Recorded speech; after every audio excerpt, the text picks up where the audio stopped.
has come. For 300 years, we prepared, we grew stronger. While you rested in your cradle of power. Let's go over some stuff that's come out on Cruella over the past 2 days. I wanted to start here. So we have audience scores and critic scores for Cruella. 74% from critics, 97% from audiences. It seems audiences do like this movie. Now, I want to put it out there. I haven't watched this yet. I don't know if I'm going to watch it. Don't know if I really care. This really is a movie, in my opinion, that didn't need to be made. And the fact that people are trying to call this the Joker movie that should have been made, I think is kind of stupid, because there's big differences between Cruella and the Joker by Joaquin Phoenix. Now, I think if you really want to find out why that's the case, go watch Critical Drinker's video on this. He actually summed up why calling this movie the superior female version of the Joker is stupid, and I agree with everything that he had to say. However, when you go and you look at some of the stuff the critics are saying, you see articles like this, which is pretty interesting.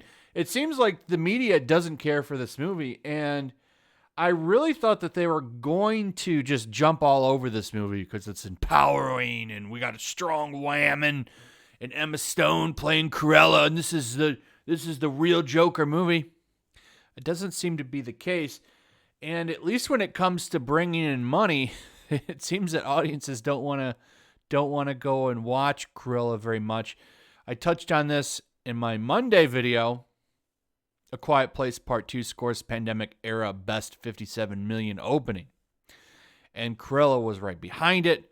Now, 26 million honestly isn't that bad in a coof era ravaged theater industry, right? But how is this movie performing outside of the theaters? The real question here is that $30 Disney Plus gamble going to pay off? And I don't think that it is, and it seems like I might not be that crazy in saying that. Cruella first weekend on Disney Plus was 39% behind Mulan in households, Samba TV data says. And it's not just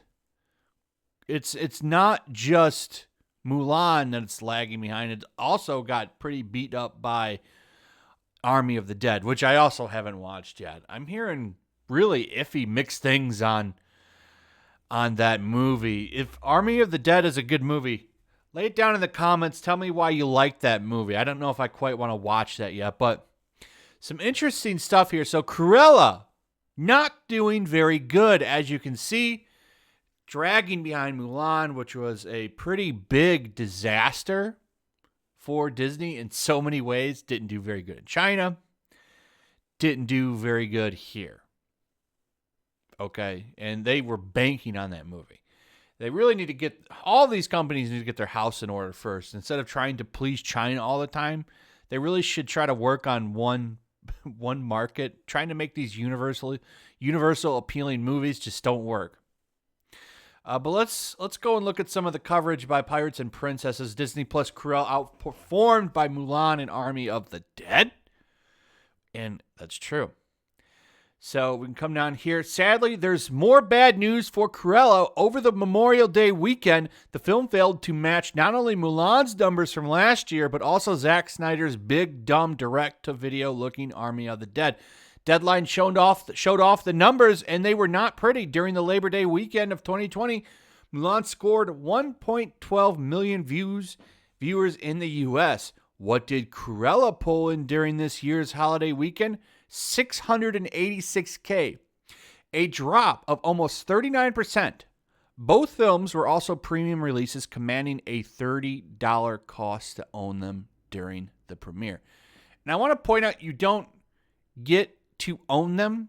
I think you only get them as long as you're subscribed to Disney Plus. So if you decide to lapse your subscription, and I'm not 100% sure on this, so correct me if I'm wrong, but if you lapse your subscription and then come back, you lose access to Mulan and Cruella, which were, of course, $30 features. Though I think Mulan is free now.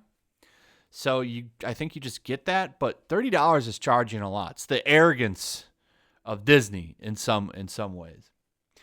But they keep releasing these products that nobody likes. You're not going to get anybody dropping $30 for a movie. So we got some more numbers here, and these were the surprising ones. The salt in the wound came when Netflix released the viewership numbers for Zack Snyder's Army of the Dead. Deadline also reported on this. Within just 4 weeks, the film about zombies sanctioned off inside Las Vegas garnered 72 million viewers worldwide, which is pretty impressive. So this is pretty bad for Disney, and it's kind of like string of just turds for them, to be honest. Maybe Black Widow, which I think comes out next month, finally, right? Yeah, it comes out, I think, the 9th. So how will that do in a coof box office? That's a big question. And then also, will that movie pull in $30 on Disney Plus? Will people be willing to pay that? How is that movie going to perform? It's interesting stuff. But Cruella failing to hit the mark for Disney, that's for sure. Anyway, that's pretty much it. Let me know what you guys think about all this in the comments below. Also, if you would please like, subscribe, share the video. Make sure you're still subscribed. Hit that notification bell. And I'll see you guys on the next one. Peace. Also, if you want to help support the channel, check out my Teespring store. There's a link in the description. You can find some merchandise in there that you might want to check out. Also, take a moment. Make sure you're still subscribed to the channel. There's something going on right now, and they've been unsubscribing people. So just take a second and double check on that, and subscribe if you're new.